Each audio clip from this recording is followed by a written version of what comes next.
Hello. In this video, we are going to walk through 7 common escrow scenarios that you might run into if you so choose to use Kalygo for performing escrow on your next relevant financial agreement. Escrow scenario number 1, the golden path. The golden path means that the buyer does everything that is expected of them. The seller does everything that is expected of them. At the end of the agreement, the buyer is happy, the seller is happy, paradise. Let's go through a quick demo. You can create an escrow agreement by entering the app, coming over to the contracts library. Each card represents a different contract. On the live website, there will only be solid contracts enabled. You can go over to the repo in Git to check out the in-development contracts. Use at your own risk, but that's the whole premise of the platform. It's completely open source. Tweak it to your heart's content. You can choose one of the enabled contracts and customize it to your needs. Click Create Contract, provide your digital signature. And then you now have a contract that you can use to execute a real estate transaction. So the platform at the moment is only functional on Algorand. The next blockchain that will be rolled out to will be Ethereum. The Algorand protocol requires you to make a deposit on chain to use a smart contract. This is an incentive to prevent people from using the chain for pointless applications. The other part of the Algorand protocol requires each address to explicitly opt in to receiving a particular ERC20 or ASA or token. In this example, it's USDCA. So after that's done, we can now send the first escrow payment. When it gets mined to the next block, you'll see the escrow widget update. We can now pull out if we don't like what we see as the buyer, and as a checks and balances, the seller is allowed to sue the buyer if they so wish. Each wallet, aka the one that represents the buy side and the sell side, should be multi-sig to prevent the seller alone or the buyer alone from sabotaging each other. If it's multi-sig, the realtor can have a checks and balances on not allowing the seller to sabotage the buyer and vice versa.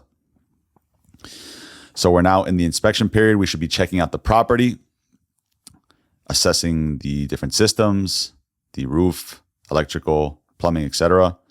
This is the golden path that we're walking through in this example. So let's send the second escrow, because in the golden path, the buyer loves the property, the seller loves the buyer, paradise. Along the way, each side of the deal can leave notes on chain or revise the contract if needed. But this is the golden path, right? At this point, we're going to wait for the closing date to elapse. And at that point, the seller will be able to withdraw the money. We're approaching the moving date now. This is the date that the seller should be moved out. The buyer should be moved in. All of the financing on the buyer side should be taken care of. And plenty of time for each party to sue each other if something goes awry. But this is the golden path. We are now going to wait for the closing date to elapse, and then the seller will be able to withdraw the money.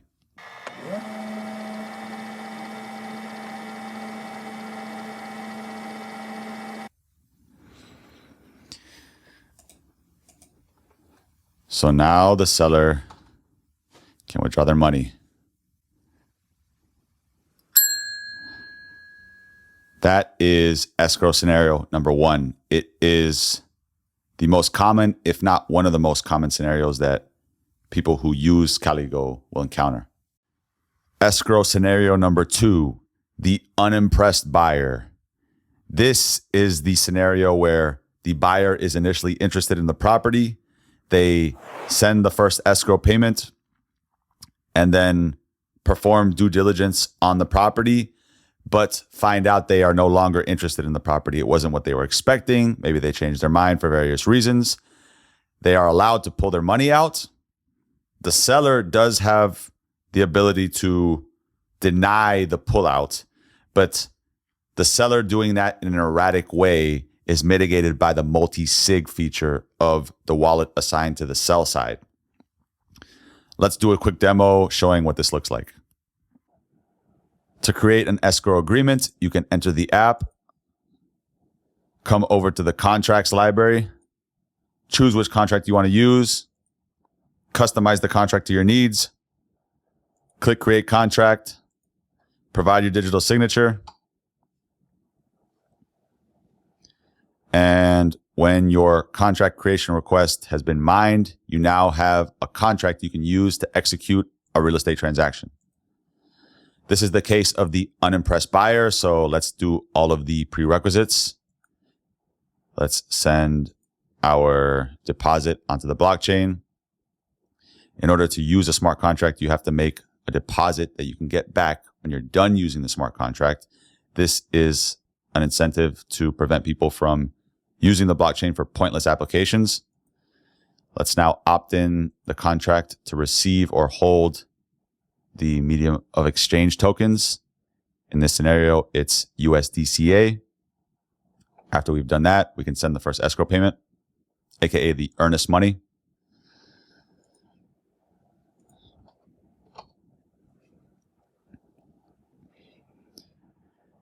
And now that we're in the inspection period, we can visit the property, make sure it's what we expect, but let's assume that we're not impressed by what we see or we change our mind for whatever reason. We can pull out.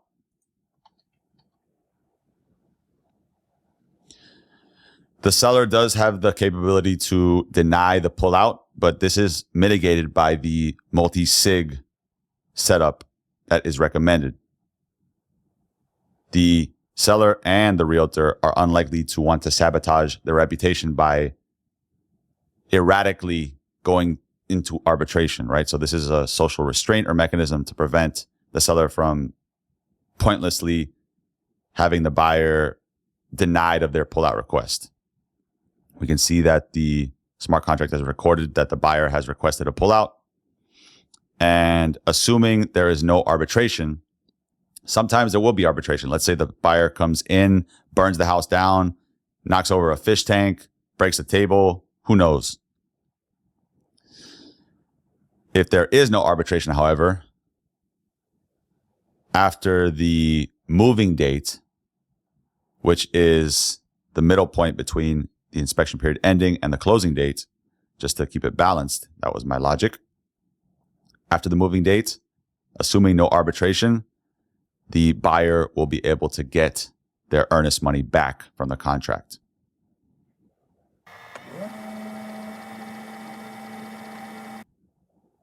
All right.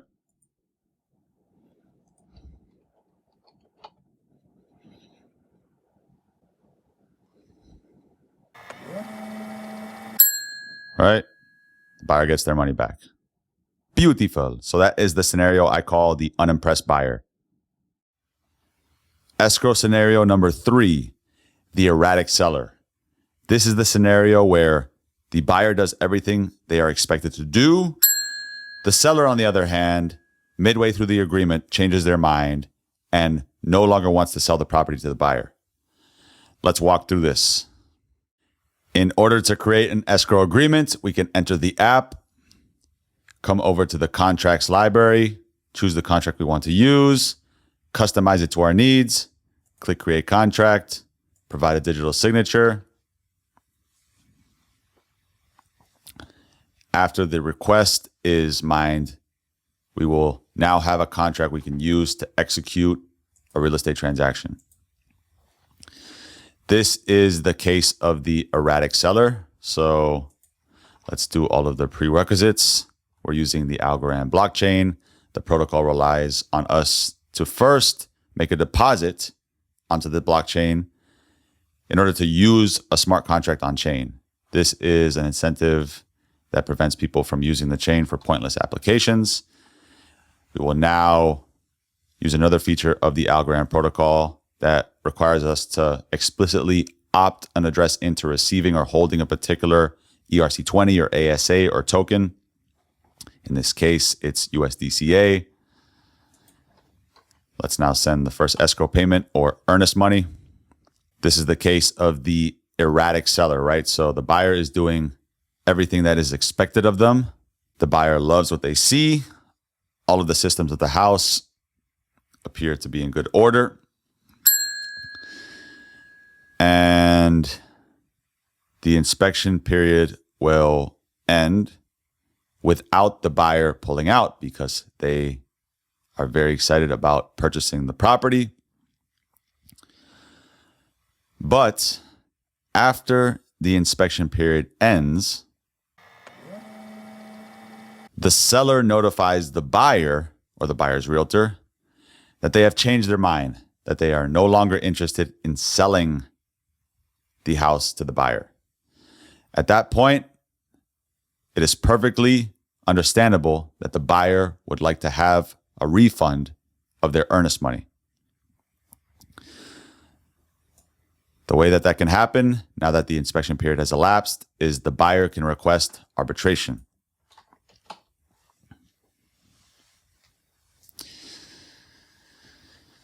The way the smart contract works is each party can request arbitration, and the smart contract allows the other party to also say if they want to go to court or raise an arbitration flag on the smart contract as well. If both parties say they want to go to court or raise an arbitration flag, the money will get locked in the smart contract, at which point the only party that will be able to claw it out will be the stablecoin issuer. If only one party requests arbitration without the other party doing so, the party that requested arbitration will be able to withdraw the funds from the smart contract after the free funds date. The reason why the free funds date is needed is because, let's say hypothetically that one party requests arbitration right before the closing date. You have to allow the other party a certain amount of time to also say if they want to go to court as well, to keep things fair. That's why you need these extension dates, like the free funds date and the inspection extension. So because the buyer is the only party that requested arbitration, the seller was respectful, right? They changed their mind. They were erratic. The buyer should get their money back.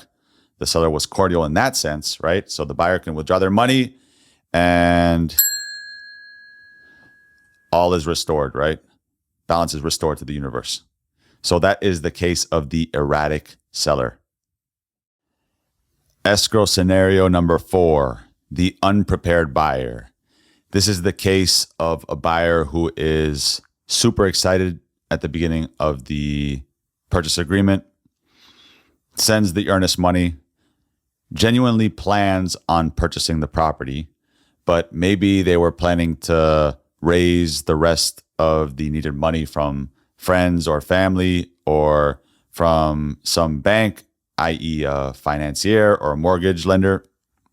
But instead of making sure they have all of the financing locked in before the inspection period ends, which is the recommended practice, they took a risk and shopped around for different mortgage lenders and were hoping to get one to come through, but nobody assessed the buyer to be creditworthy enough to be given the remaining amount of money.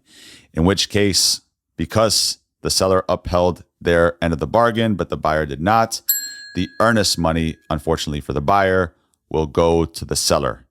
So let's quickly show this scenario. This is the case of the unprepared buyer. So let's create an escrow agreement by entering the app, coming over to the contracts library, clicking on the contract we want to use, customizing it to our needs, clicking create contract, providing a digital signature.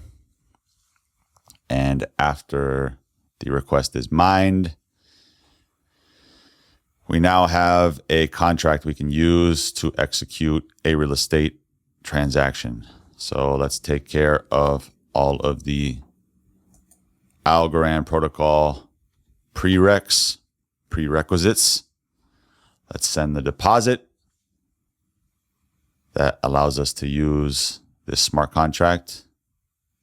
Requiring a deposit is an incentive in the Algorand protocol that prevents people from using the blockchain for pointless reasons. We are now opting in the smart contract to be able to hold USDCA. That's part of the protocol. You can't just send tokens or ERC20 tokens to any address, each address has to explicitly opt in to allowing other addresses to send that particular token to it. So we are now sending the first escrow payment. This is the case of the unprepared buyer. So we're in the inspection period.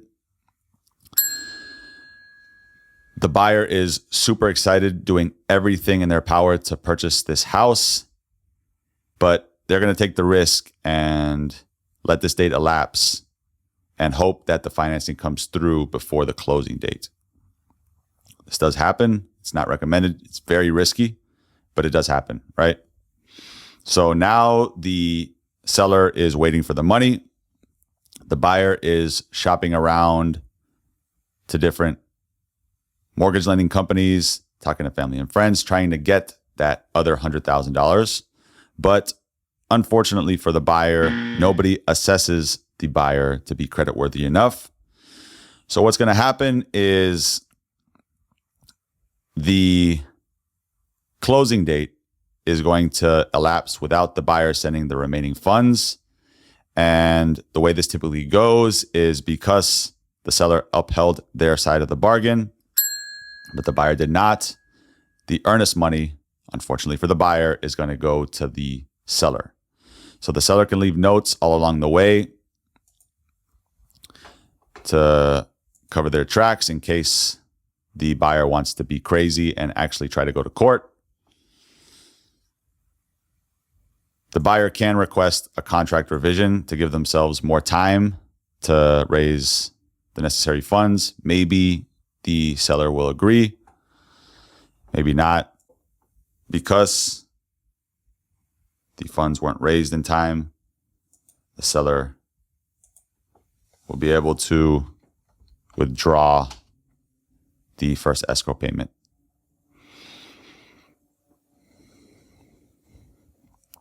This is how this typically goes. If you're dealing with an unprepared buyer, this incentivizes the buyer to be prepared, not to be joking around or messing with the seller's time. The seller is trying to sell the house as fast as possible. So anyways, that is the case of the unprepared buyer. Escrow scenario number 5, arbitration. This is the scenario where either the buyer or seller find the agreement going awry for whatever reason and request arbitration on the smart contract. In response to the first party's arbitration request, the other party will also request arbitration. The smart contract is coded to lock the funds inside of it. The funds will be locked inside of the smart contract upon both parties raising arbitration flags.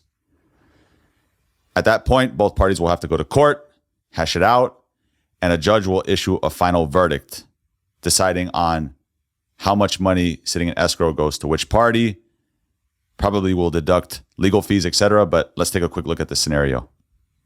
Let's start by creating an escrow agreement by entering the app, heading over to the contracts library, choosing the contract we want to use, customizing it to our needs, clicking create contract, providing a digital signature.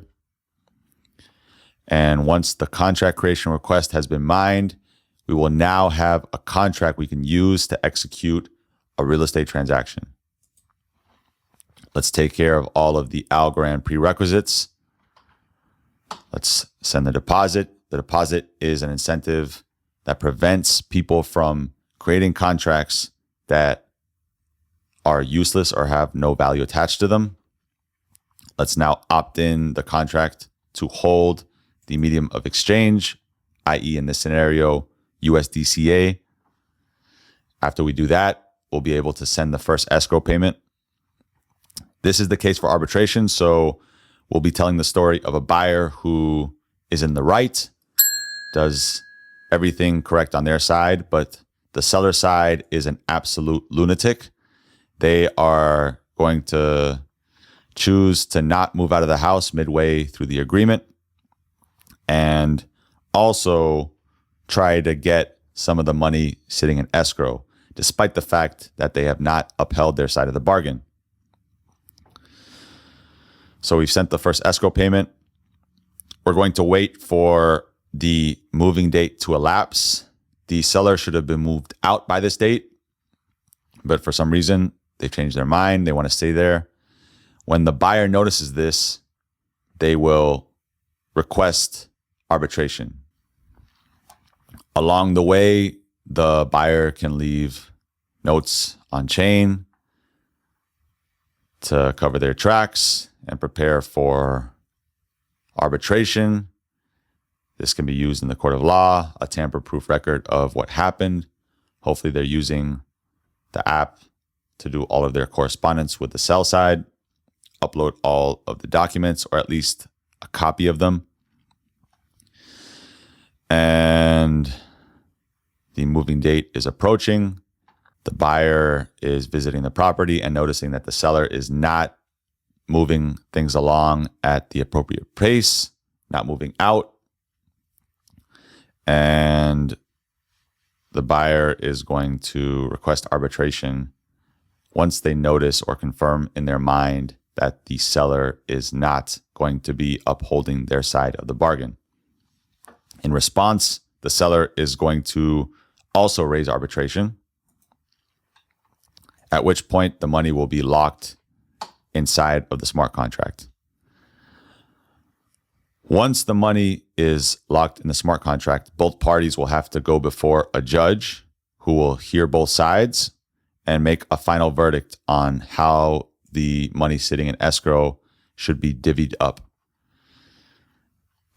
Because the buyer is in the right, we will send or reassign all of the funds inside of the smart contract to the buyer.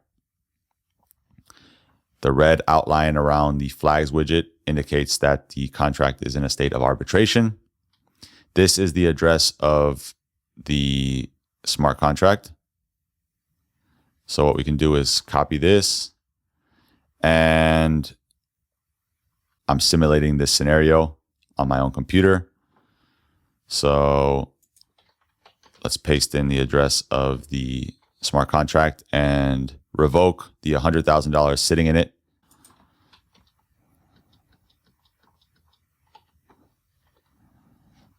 You can see the $100,000 inside of the smart contract, and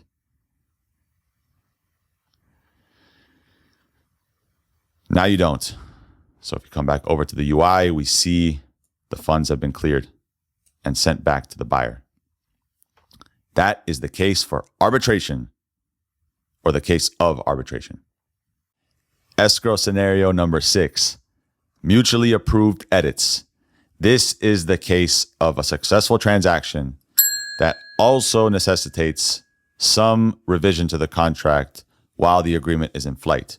So in this scenario, the buyer is going to do due diligence on the property and notice an issue, for example, a hole in the roof, and will request the seller to reduce the price of the sale by the amount needed to repair the hole in the roof, right? A hypothetical scenario, but that's what we'll walk through. So let's take a look. So let's create an escrow agreement by entering the app, heading towards the contract library, choosing the contract we want to use, customizing it to our needs, clicking create contract, providing a digital signature.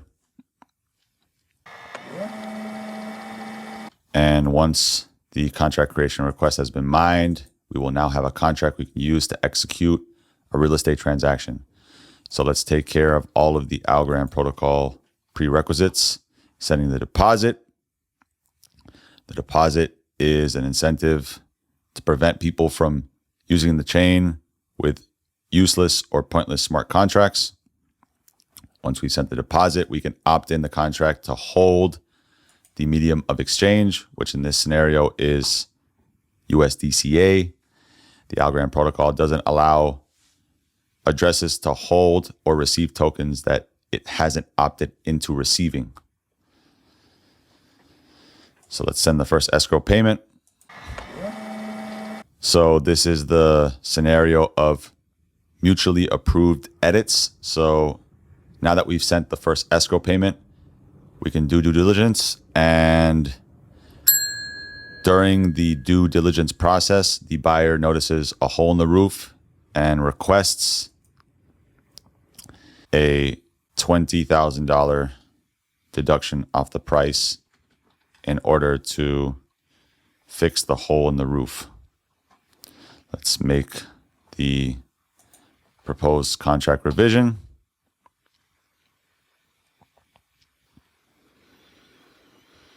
And after it has been mined, we should be able to reload and see the buyer proposed revision. We can then switch over to the seller role. And now we can load up the buyer proposed revision and accept it by sending the same update to the smart contract. After this has been mined, we'll notice that the terms of the contract have been updated. Now we can send the second escrow payment. The sale price has been met. And after the closing date, the seller can withdraw their money. And that is the case of mutually approved edits.